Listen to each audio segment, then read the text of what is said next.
चाहे आप 2026 के एस्पिरेंट हो या 2027 के एस्पिरेंट हो, आज की वीडियो में हम डिस्कस करेंगे कि आपका what is the right time to start preparing. CLAT is not about rectification, it's about logic, reading, reasoning and speed.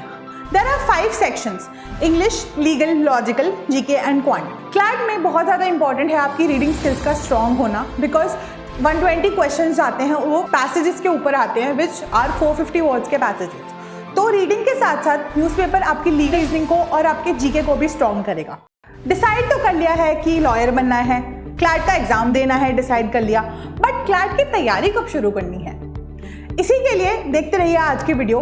चाहे आप 2026 के एस्पिरेंट हो या 2027 के एस्पिरेंट हो, आज की वीडियो में हम डिस्कस करेंगे कि आपका what is the right time to start preparing, and अगर आप थोड़ा लेट भी हो गए हैं तो what are your chances of cracking CLAT. सबसे पहले बेटा, CLAT is not about rectification, it's about logic, reading, reasoning and speed. There are 5 sections: English, Legal, Logical, GK and Quant. There are total 120 questions and it has 2 hours. कोई अलग से sections नहीं है, continuation में 120 questions पूछे जाते हैं, just one race. So the sooner you start thinking like a lawyer the better. बात करते हैं ideal timelines for class 10th, 11th and 12th students. तो बेटा अगर आप 10th क्लास में हैं तो आप तो चिल कीजिए, सबसे पहले बस आपको एक ही काम करना है कि आपको अपनी फाउंडेशन मजबूत करनी है। फाउंडेशन मजबूत करने के लिए बेटा स्टार्ट रीडिंग न्यूज़पेपर। मैं ये नहीं कहती कि पूरा का पूरा अखबार पढ़ डालना है, छोटा सा सेक्शन पढ़ लिया न्यूज़पेपर का, कोई आर्टिकल पढ़ लिया, अरे भाई स्पोर्ट्स सेक्शन ही पढ़ लो, इससे फायदा ये होगा बेटा कि आपकी रीडिंग स्किल्स डेवलप होंगी। ठीक है। दूसरा, 11-12 में जब आप पहुंचोगे उसके पहले आपको आदत पड़ चुकी होगी न्यूज़पेपर पढ़ने की। क्लैट में बहुत ज़्यादा इंपॉर्टेंट है आपकी रीडिंग स्किल्स का स्ट्रॉन्ग होना, बिकॉज 120 क्वेश्चंस आते हैं, वो पैसेजेस के ऊपर आते हैं विच आर 450 वर्ड्स के पैसेजेस।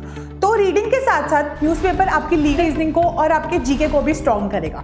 तो क्लास 11th में पढ़ने वाले बच्चों के लिए तो ये गोल्डन पीरियड है, क्योंकि उनके पास 18 से 20 महीने रह जाते हैं क्लैट के लिए प्रिपेयर करने के लिए। तो बेटा हर वीक एक सेक्शन उठाओ, इंग्लिश, लीगल, रीजनिंग, जीके। इसके साथ साथ कोई अच्छी सी कोचिंग या अच्छा सा मॉक का ग्रुप ज्वाइन करो और बैच को ज्वाइन करो।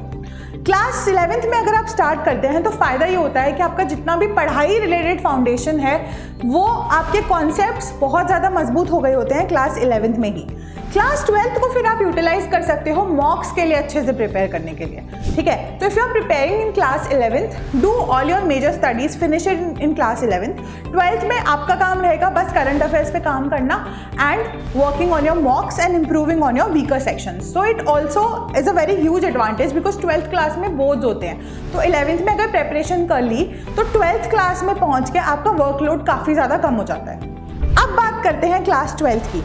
आपके पास 10 से 12 महीने होते हैं, तो बेटा डेली 3 घंटे निकालो, स्टैटिक प्लस करंट जीके करो, मॉक्स लगाओ हर संडे को एंड सेक्शनल के स्पीड टेस्टिंग को स्टार्ट करो। लीगल रीजनिंग को डेली टच करो, because it is a very very skill based thing. तो एक दिन में लीगल रीजनिंग नहीं आएगा, थ्रू आउट द ईयर आपको प्रैक्टिस करना पड़ेगा और समझना पड़ेगा, तब जाके आपकी लीगल रीजनिंग की स्किल्स डेवलप होंगी। अब बात करते हैं उन बच्चों की जो ड्रॉप लिए हैं या फिर जो 12th पास कर चुके हैं। इस समय बेटा आप फुल टाइम एस्पिरेंट्स हैं, तो आपको ज़रूरत है इंटेंस फोकस करने की। आपके पास 10 से 11 महीने हैं, आपको स्कूल नहीं जाना, इसका मतलब है कि आप अपना पूरा मेंटल फोकस क्लैट के ऊपर दे सकते हो। 6+ घंटे आप डेली पढ़ो, 2 मॉक्स पर वीक लगाओ जो कि मिनिमम है।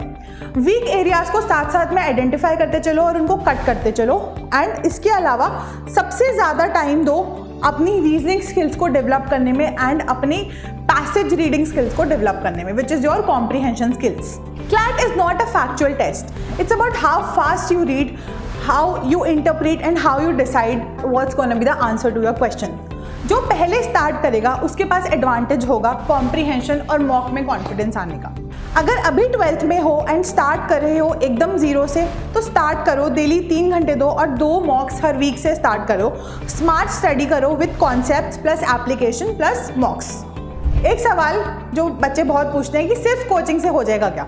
नहीं बेटा, कोचिंग आपको सिर्फ गाइड करेगा, जैसे लाइट हाउस गाइड करता है शिप्स को, वैसे कोचिंग बेटा सिर्फ आपको गाइड करती है, लेकिन आपकी शिप तो आपको खुद ही चलानी पड़ेगी। तो तैयारी आपको करनी पड़ेगी, सेल्फ स्टडी आपको करनी पड़ेगी, मॉक्स आपको लगाने पड़ेंगे। कोचिंग आपको डायरेक्शन देगी, जैसे लाइट हाउस डायरेक्शन देता है, कोचिंग आपको मॉक्स प्रोवाइड करेगी, बट अल्टीमेटली मेहनत आप करते हैं along with the help of your mentors. एक और सवाल जो आता है वो यह है कि 12th क्लास में बोर्ड्स के साथ साथ कैसे हम क्लैट की पढ़ाई को मेंटेन करें। तो बेटा सबसे इंपॉर्टेंट चीज़ ये है कि अगर आप स्ट्रेटेजिकली प्लान करते हैं अपने स्टडीज़ को, तो वीकली प्लानिंग कीजिए, वीकली टारगेट सेट कीजिए which comprises of both your board का स्टडीज़ एंड योर क्लैट का स्टडीज़। हर वीक में 4 दिन आप क्लैट को दीजिए और 2 दिन आप अपने स्कूल के अकेडमिक्स को दीजिए। संडे को रखिए फुल मॉक डे के लिए। इससे बेटा फ़ायदा ये होगा कि आप बर्न आउट नहीं होंगे। So if you are preparing, prepare strategically. तैयारी जितनी जल्दी शुरू की जाती है उतना ही आपका ब्रेन क्लैट के लॉजिक के साथ साथ अलाइन होता जाता है। Smart work beats late hard work. तो अगर सीरियस हो तो अभी से ही स्टार्ट करो and get a chance to get admission in your favourite NLUs।